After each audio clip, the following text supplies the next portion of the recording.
Ah, water, water, water. How I love my water anymore. Another sign that I'm getting old. I like my water. Yeah, I realize that even though I have a great lustful passion for Diet Coke, no endorsement there really, but water is the key really. In my 20s, I was in a heavy metal band, and we probably drank a little bit too much alcohol.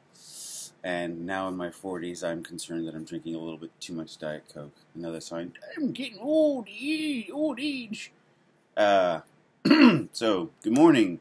How are you doing? It's the day after Christmas, and for many, such as myself, it's time to go back to life, back to reality. Yes.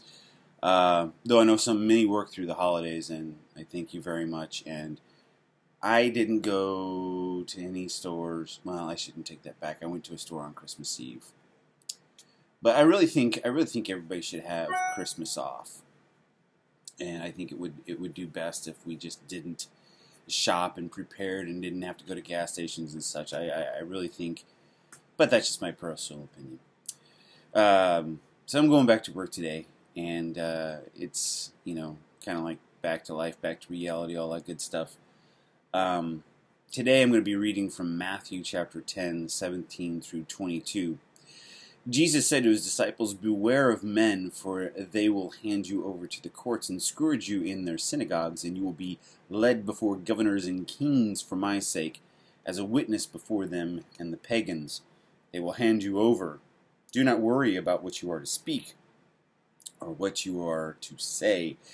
You will be given at that moment what you are to say, for it will not be you who speak, but the Spirit of your Father speaking through you. Brother will hand over brother to death, and father his child. Children will rise up against parents and have them put to death. You will be hated by all because of my name, but whoever endures to the end will be saved." Wow, that's quite sobering for reading after Christmas, right? Yesterday we read about how little baby Jesus is born and all that good stuff, and hope, babies and love and joy and what that means, Jesus coming into the world. And now this, which is somewhat dour and sounding sad, because death may be impending for all. First off, I will say that, once again, I find myself very lucky to be living in America during this time, because I have religious liberty, and I think all should have religious liberty, no matter what they choose, what religious, denomination or sect they choose to follow. Be it short of those that are evil and believe in human sacrifice and whatnot.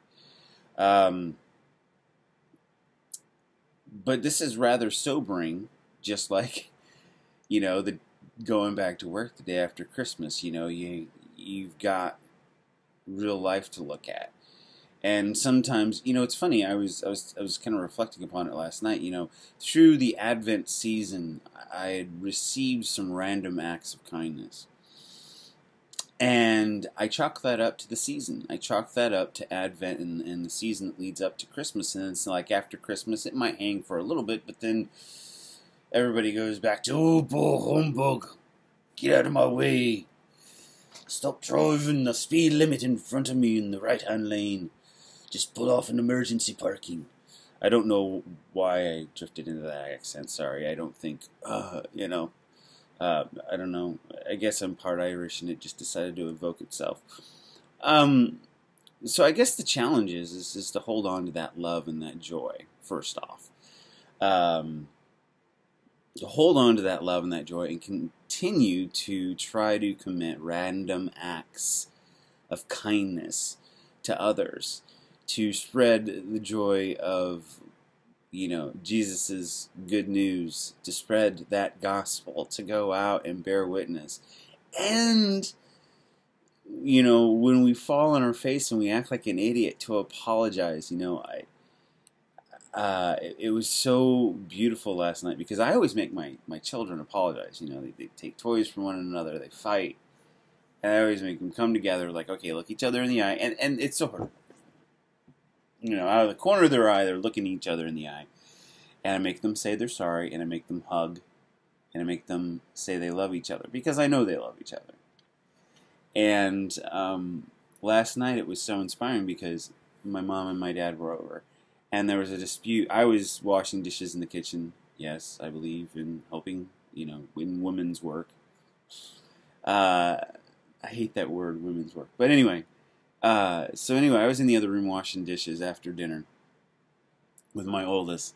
And I heard a dispute going on. And it's one of those things is like, okay, I'm in here busy, but there's like three other adults out there. I'll let them tend to it, even though I feel it's my duty as father to kind of be, you know, the judge and peacekeeper. And I guess a judgment had been made, and then I heard some talking or whatever, and then it had been realized that my mother had made the decision she jumped in and she's like, broke it up, and she realized she had done it wrong. And so my Zachary, who I had been remanded to the kitchen with me so that he could just sit there and cool off and sit there and time out for a little bit, she came in and she apologized to him and gave him a very sweet and very sincere.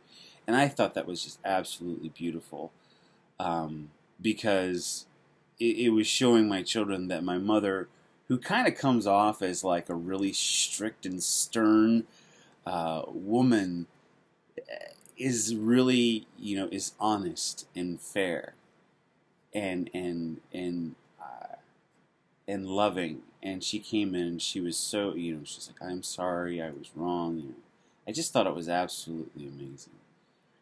It's so in tune, you know, with the Christmas spirit. Because sometimes as adults, and especially as parents, you know, once you make a judgment, sometimes you don't want to turn around and go back on it, even if you know you're wrong or you think you're wrong, because you want to be seen as right. In somehow it ruins your infallibility, which as parents we never really have it.